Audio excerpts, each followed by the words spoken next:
A great kitchen design always starts with a few leading questions. The first is obvious. What do you hate about your current kitchen, or kitchens in general? Answering what you hate about your current kitchen will be pretty easy.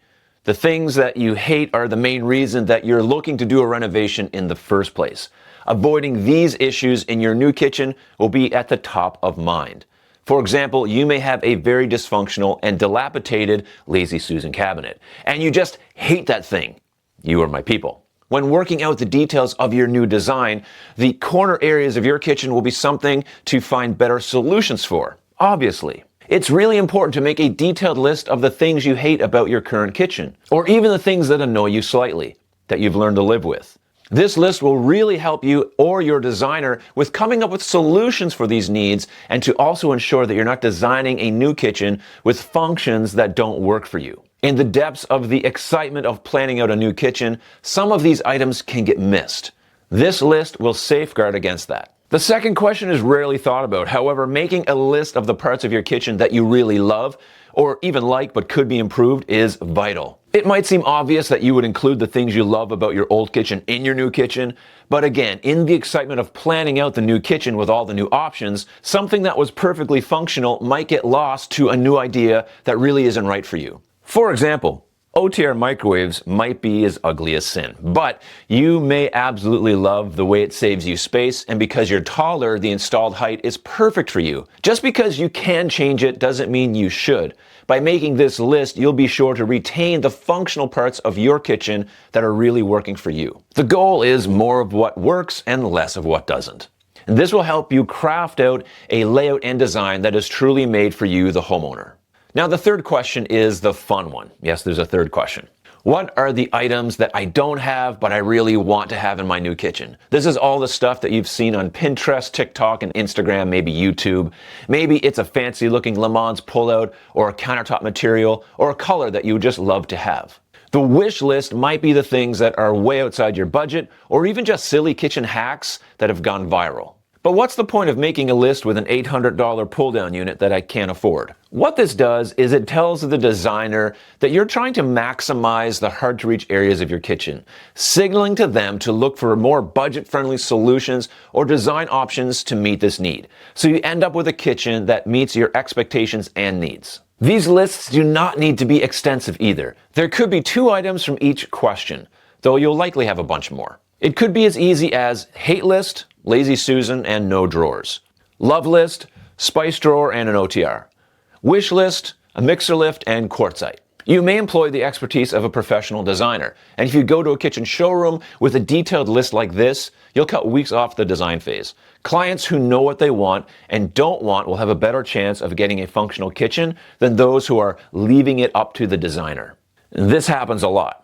And if you came to me to design your kitchen and said, "You're the professional, so do your thing," you would 100% get a kitchen that has 0 corner cabinets, definitely no OTR microwave, in fact, probably no microwave at all. You'd have a large single sink with an offset drain, not a great chance at having seating on an island, no open shelving. You'd have lots of drawers, but probably not a 2-drawer cabinet, and the kitchen triangle would look like I failed geometry class. It would be efficient, accessible, with lots of capacity and appropriate work zones, but, and this is a big but, it would not be an intentional design that works for you. And at the end of the day, my ethereal idea of the perfect kitchen might not actually be what works for you, the homeowner. Designing a kitchen needs to be client-led with the input and advice from the designer so that you end up with a kitchen that is truly designed to your specific needs and wants. I'll tell my clients why I think certain choices are bad ideas or good ideas, but I always leave the decision in their court. And yes, oftentimes they will ask me what is the best decision, and I'll direct them in a way that I feel is best, but just not blindly. The input needs to be informed by what you, the homeowner, needs, and answering these questions will really help inform your designer. Now, let's go just a little bit deeper. Before we do, there's a link below where you can find info on how to connect with me for a one-on-one consultation. Editor Mark here, and I had a client call this week where her son asked for a shout out from YouTube. So Nasir, this one's for you, buddy. And tell your mom to get rid of that powder room. In the design phase, there's 5 areas or pillars of design, which when combined with each of these 3 questions will result in the perfectly functional kitchen. I've talked in depth in other videos about this, but here's another breakdown. The first pillar is a foundational part of kitchen design, and it's a great place to start. Accessibility. You must think about how you will access every nook and cranny of your new kitchen. Using an elevation view of your design is very helpful so you can see the height of the cabinets, and a floor plan is really helpful for seeing the depth of the cabinets. You see, there's a sweet spot in every kitchen which lies between your knees and your shoulders, along with the length of your outstretched arm. Now answer the questions about your kitchen's accessibility, love, hate, and wish. Think about how you'll want to access this knee to shoulder zone in your new kitchen. This is the area of least resistance in a kitchen and is very important, as most daily use items will end up in this zone. The areas beyond this are addressed in the next pillar, efficiency. I judge a kitchen's efficiency on how easy it is to access and use the parts of your kitchen that are not in the sweet spot, below your knees, above your shoulder, and further than you can reach. I also think that these are the places in your kitchen that can be transformed to impact the function of your kitchen tenfold. You should be looking for solutions to make these areas the most efficient to use. You'll make big improvements to the overall function of your new kitchen. And there's probably lots of things to add to this list to make these areas better. This is the forgotten part of your kitchen. It gets neglected, collects dust and rarely used items, and you hate the thought of cleaning it. You've just succumbed to the idea that there's no better option. And I hate the thought of paying for cabinets that I can rarely ever use. It doesn't have to be that way by letting your answers to the questions guide you to a more efficient kitchen. All these areas, both hard to reach and easy to reach, come together to form the third pillar, capacity. This is the storage capability of your kitchen, and it's a balancing act between the space that you need and the surface area that you need. Every kitchen needs ample surface for prep, landing area, cleaning, and general social use. The balance will inform the types of cabinetry that are needed to store your common kitchen items. This usually is when adding a pantry cabinet or other storage solution will come into the conversation. You'll have to decide on whether the surface you give up is worth the storage you gain. For this category, let your answers reflect the balance of countertop and storage space that you need and want. And the smaller your kitchen footprint is, the more challenging this can become because most of us want both.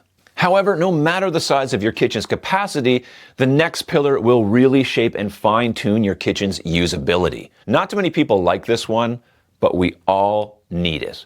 Organization. Now let's be honest, we all want it, but most of our kitchens look like they were organized by a 3-year-old. Anyone? Okay, let's talk about lists again because this is the secret power to the most functional kitchen ever. And when people listen to this advice, I always hear good reports of how it changed the whole kitchen planning experience. Not only do I want you to answer the 3 questions, but for this one there's a special step, a new list. The list you now need to make is one that parses out everything that's going to be stored in your kitchen. You can then cross-reference this list with your cabinets on your floor plan and elevation view. Understanding the size and the weight of these items is definitely going to help you in deciding where they should be located, as well as their frequency of use. The things that are used daily and weekly will be located in the more accessible parts of your kitchen, while the things that are used monthly or less frequently will be items that are in other locations, but still in an efficient storage solution. And this sounds complicated and like a lot of work. It doesn't need to be, but for the biggest renovation that you'll likely ever do, this legwork is absolutely priceless. And it doesn't need to be exact. There can be missing items that you can't quite figure out. And this will only help you fine-tune the design. You can say to your designer that you're having trouble finding a place to store your food processor, and you use it weekly and need help finding a place for it. And this will then help your designer work through that issue for you. The end result is a new kitchen that you can move into with confidence, instead of a new kitchen where the cheese grater needs to be stored in the hall closet and none of your spices fit the spice drawer. You'll have worked through these issues for a much better end result. You don't need to be an organized person to have a well-organized kitchen. That's just a myth. If the kitchen is designed with intentional organization and everything has its place, you'll have an easier time staying organized because the kitchen is working for you and not against you. Trust me, this works. The next pillar is really the grand culmination of the previous 4 and is what I call user-focused or intentional design. A kitchen that truly meets your needs and wants as the homeowner. From the very start of this process, it's all about you. There will be layout options and design decisions, but all these decisions must serve you and how you use the kitchen. Your answers should focus on optimizing the kitchen's layout to suit your needs. This should be easy by this point, but here's where you can be specific with the choices that reflect how you and others use the space. How the kitchen is laid out in relation to other rooms in the home, how many people or traffic flow are using the space. You can pinpoint bottlenecks and areas of congestion. And working with a 3D model of your space will really help you visualize the future use of your kitchen.